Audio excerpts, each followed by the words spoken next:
José, mil gracias por el espacio. Antes de empezar como con toda la entrevista, le das conocer un poquito de tu historia. Entonces, le da que nos cuentes como tu historia, tu experiencia, tu rol, que nos des un poquito de ese contexto. Juan Pablo, muchas gracias por la invitación. Es un gusto poder compartir nuestras experiencias y todo el trabajo que hemos venido realizando desde Banasport para poder lograr la productividad que hoy tenemos como compañía. Mi nombre es José Yarzo Moreno, actualmente director de operaciones de Banasport. Soy ingeniero industrial de profesión. Tengo varios años de experiencia consolidada en la industria del agro, específicamente en el cultivo de banano, aguacate, haz, cultivos de ciclo corto y también experiencia en manufactura de alimentos y bebidas específicamente. José, ya siguiendo un poquito con la entrevista, quisiéramos conocer cuáles son los cuellos de botella que tenía Finca Fragata en años anteriores y 2024. ¿Cómo han podido sortear esos baches para que logren el resultado que hoy han logrado? Finca Fragata es una finca que por sus condiciones de suelo,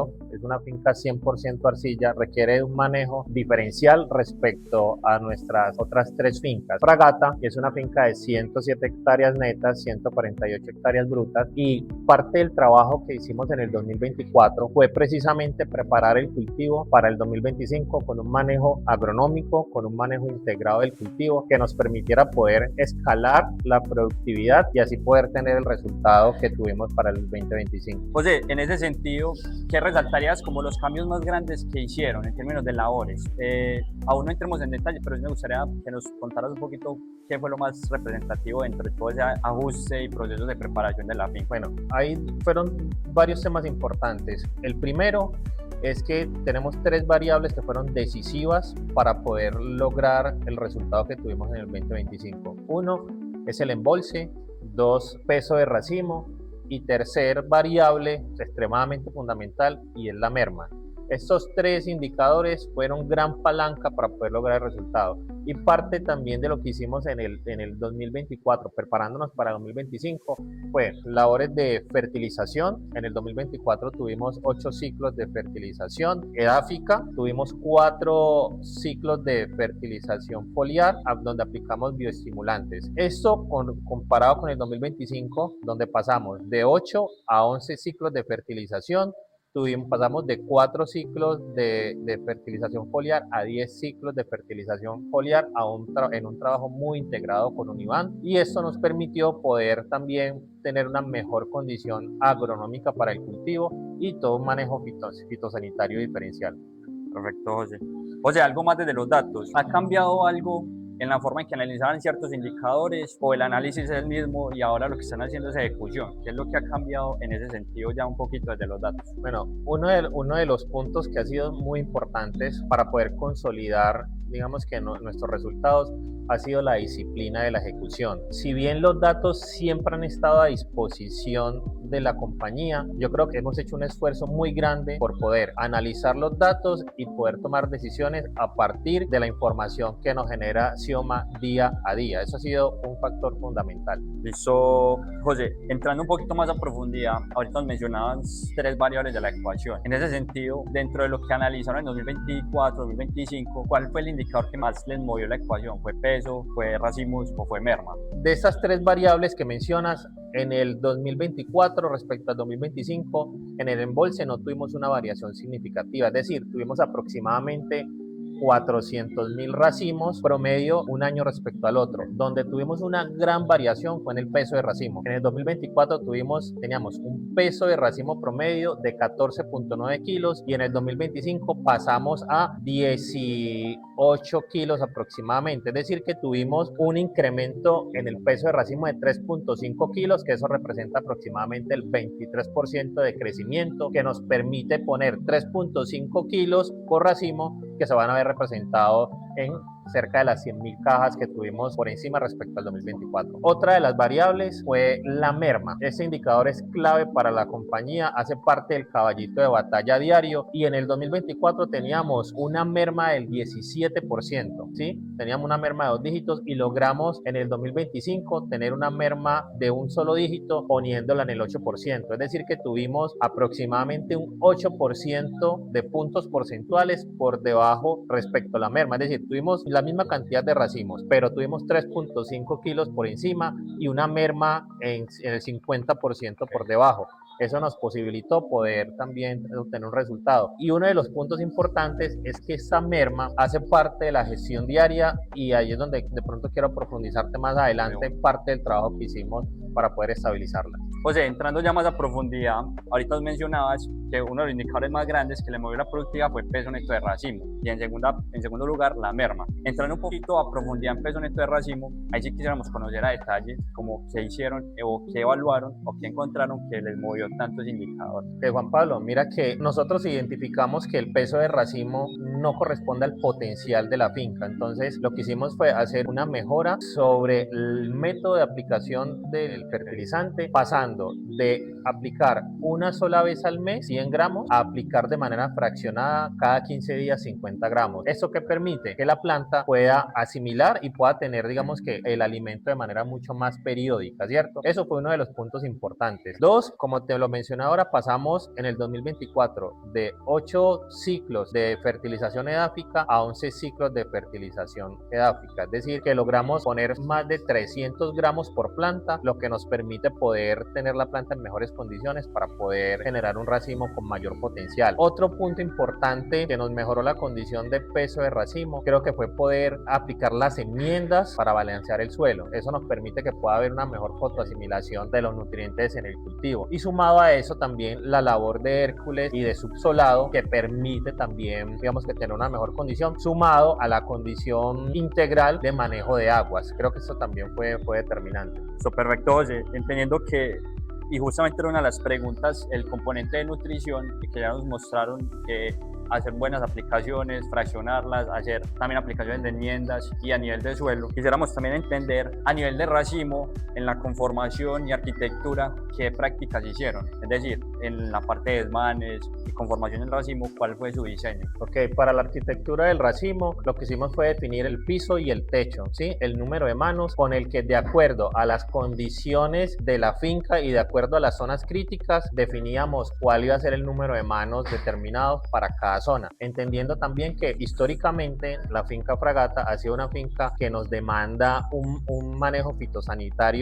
especial precisamente por las condiciones. Esta es la finca donde más precipitaciones tenemos, digamos que a nivel de compañía. Esta es una finca donde las aguas no salen por escorrentía natural, sino que toca utilizar sistema de bombeo para poder evacuar las aguas y eso hace que el manejo sea diferencial y entonces eso permite que podamos tener un número de manos determinadas y haciendo la práctica de desdede. ¿Con qué objetivo? Con eliminar todos aquellos dedos improductivos que no nos van a aportar y que por el contrario van a afectar, digamos que la productividad. Perfecto, José. Justamente la siguiente pregunta iba con esa parte de sanidad. ¿Cuáles son los retos que tiene hoy la finca en términos de sanidad y cómo fue ese comportamiento en 2025? Ok, la finca puntualmente por las condiciones geográficas donde se encuentra la finca, nosotros hemos tenido que hacer un trabajo muy articulado y aquí quiero resaltar el trabajo colaborativo con la comercializadora Univan. Empezamos un plan de aplicación con protectantes y con sistémicos 50-50,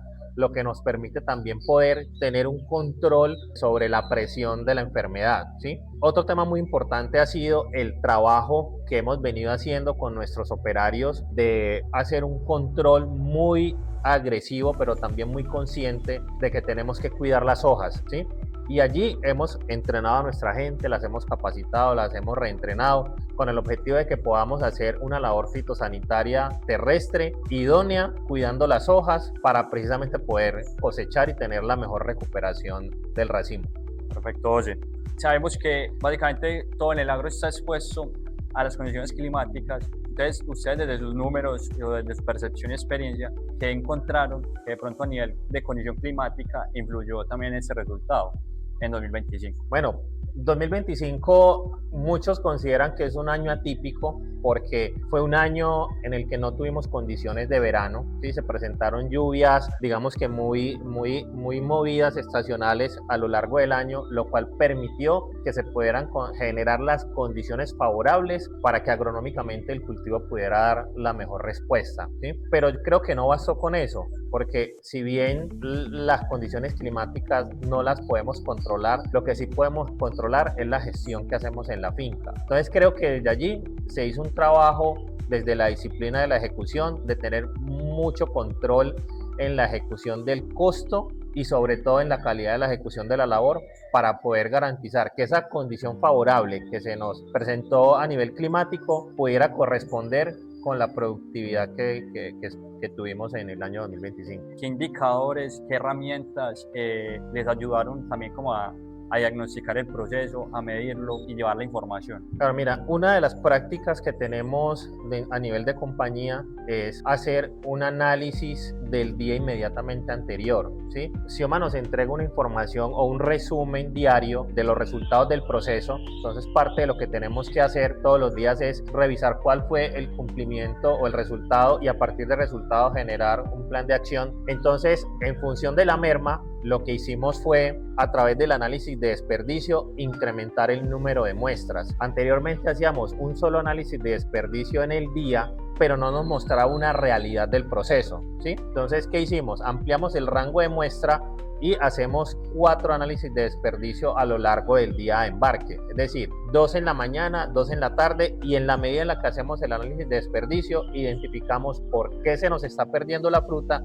y a partir de allí tomamos las acciones correctivas. Eso nos permitió pasar de una merma de 17% al 8%, simplemente con hacer un análisis de información y tomar acciones rápidas. Listo, José, en ese sentido, ya conocimos el indicador principal, ahora vámonos a un indicador secundario, que fue la merma, que también estuvo moviendo el indicador general de la productividad. O sea, ¿qué hicieron en 2025 con ese indicador? ¿Cómo lo trabajaron? Ya nos contaste un poquito del análisis de desperdicio, pero que también otras prácticas o controles o el trabajo con la gente, ¿cómo fue gestionado? Ok, mira, este indicador incluso es un indicador estratégico porque cuando yo llegué a la organización, ese fue uno de los principales retos que nos asignaron como equipo y es necesitamos estabilizar la merma, ¿sí? En la zona tradicionalmente hemos hablado de una merma de un dígito, es decir, inferior al 10%, pero hemos logrado identificar que con una muy buena gestión cultural nosotros podemos tener el mejor aprovechamiento del racimo. Entonces, parte de lo que decidimos hacer para poder entender el universo de la merma fue poder hacer un desglose, es decir, definir el pareto del 100% de la fruta que se nos perdía, que no podíamos aprovechar en una caja tipo exportación, entender el por qué se nos perdía la fruta y a partir de ahí empezamos a definir una ruta o un plan de acción e identificamos que gran parte del porcentaje de merma que se nos pierde es por efecto de la cosecha y la cosecha la podemos controlar porque es una actividad operativa. Entonces, parte de lo que hicimos en el 2025 fue hacer una formación, una capacitación y entrenamiento de lo que tradicionalmente llamamos pulleros, que es la persona, es el líder o esa persona que acompaña el proceso de la cosecha. Para nosotros ellos son nuestros líderes de cosecha porque ellos movilizan equipos, pero a la vez son tomadores de decisiones. Entonces, con ese trabajo articulado logramos que la merma de ese universo de merma de ese 17% nos damos cuenta que el 7% era efecto de la cosecha, ¿sí? Maltrato, daño por funaflora y otros diferentes defectos asociados. Entonces, impactando solamente y capacitando a estos líderes de cosecha, logramos tener un mejor nivel de conciencia en ellos que nos permitió cuidar la fruta, tener mayor aprovechamiento y poder bajar significativamente el indicador. Otro punto importante fueron los defectos genéticos. Nos estábamos dando cuenta que es una labor que pagamos en campo y que debe quedarse en campo. Esos defectos genéticos deben quedarse en campo y que se estaban presentando en la empacadora. Entonces lo que hicimos fue nuevamente reunirnos con los embolsadores, con los dolientes del proceso, los capacitamos, los entrenamos y definimos una política de no defectos genéticos en planta empacadora. Entonces esos defectos finalmente quedan en campo, no llegan a la empacadora, por lo tanto no afectan el indicador. Eso, o sea, también la calidad realmente viene desde campo y se puede afectar en el proceso final, como no lo mencionabas. Y a nivel de las labores, quisiéramos saber qué hicieron. O sea, usted ha sido un equipo de finca, ¿cómo fue esa supervisión? ¿Cómo fueron las prácticas que llevaron a que eso se estabilizara y se mejorara? Bueno, yo creo que una de las grandes apuestas que ha hecho la compañía es dotarnos de tecnología básica pero fundamental para poder gestionar los procesos. El año pasado se adquirieron unos sensores Crop X que nos permiten poder mapear ciertos datos de suelo para poder tomar ciertas decisiones. Sumado a eso que dotamos a todos los supervisores de un equipo móvil, ¿sí? De un celular para que ellos pudieran hacer una gestión diaria, hacer una supervisión en campo, que puedan capturar esos datos en tiempo real y que luego podamos hacer una trazabilidad para poder entender dónde están las desviaciones, ¿sí? Entonces esta fue una de las apuestas que creo que ha funcionado mucho y otro de los puntos importantes creo que es el uso del hack. Jaco. El Jaco también nos ha dado herramientas muy valiosas para poder tomar decisiones y para poder entender cuáles son los recorridos que hacen nuestros operarios y así poder, digamos que tener mayor precisión, acercándonos pues al concepto de agricultura de precisión y poder tener información mucho más cercana y en tiempo real. José, ya algo más desde el liderazgo. Las empresas son equipos, las fincas tienen equipos, ustedes son la dirección y que va pues como direccionando toda esa parte de los procesos. Quisiéramos saber un poquito cómo ustedes lograron mitigar ciertos problemas o crisis, porque sabemos que no todo es lineal. Quisiéramos que una finca fuera muy fácil de administrar. Quisiéramos saber un poquito de esa parte, cómo es el liderazgo, cómo manejan los equipos, cómo enfrentan las crisis, qué hacen, cómo es la cultura alrededor de ese proceso. Bueno, nosotros en Banaexport yo creo que tenemos un concepto que nos caracteriza a todos, yo creo que hace parte del ADN de la compañía, y es que somos personas cercanas, ¿sí? Y en la cercanía, tanto en los equipos administrativos y equipos de soporte, somos cercanos a la gente, ¿sí? Entonces, esa cercanía es la que nos permite poder retroalimentar cuando hay desviaciones. Y otra cosa que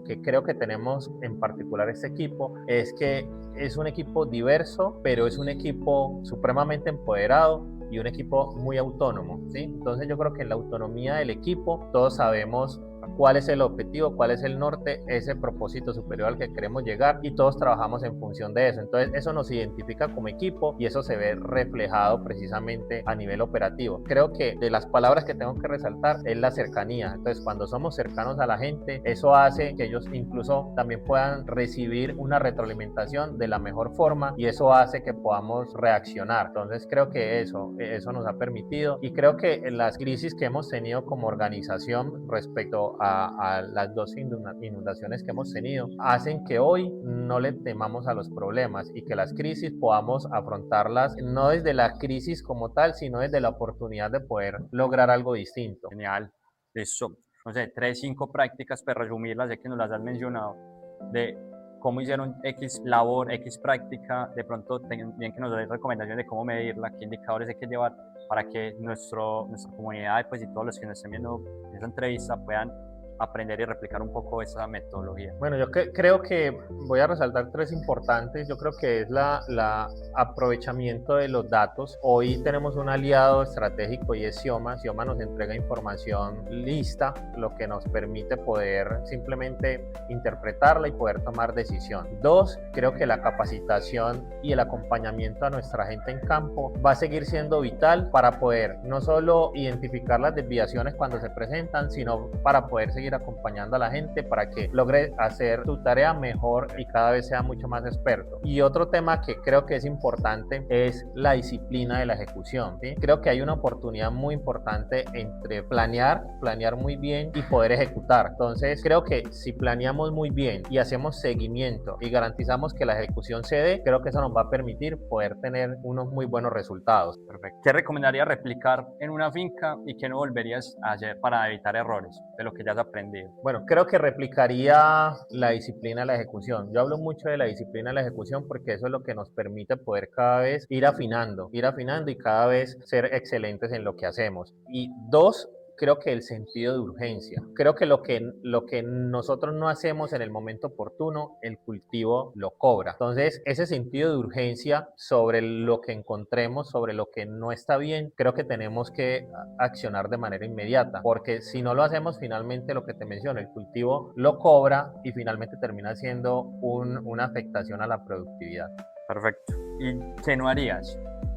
De los aprendizajes, de las experiencias que has encontrado que hoy ya dices, esta no es mi ruta en una finca, sino que haría eso directamente. Dejar de acompañar a los equipos. Creo que eso es fundamental. Todos tenemos el norte claro, todos sabemos lo que hay que hacer, pero creo que es importante no dejar de acompañar a los equipos. Esto es determinante porque problemas van a haber todos los días. Este cultivo particularmente hace que tengamos que tomar decisiones todo el tiempo, ¿sí? E incluso reconfigurar la estrategia, ¿sí? Porque en el mes de febrero teníamos altas precipitaciones durante todo el mes, durante este mes de marzo hemos tenido sequía ya tenemos fincas con puntos de maxites permanente, entonces eso hace que la estructura de la estrategia cambie, pero para eso creo que hay que acompañar al equipo y sobre todo estar muy atento a lo que pasa en campo, muy atento a la gente, caminar con la gente, acompañar para poder tener el resultado. Creo que eso no hay que dejar de hacerlo.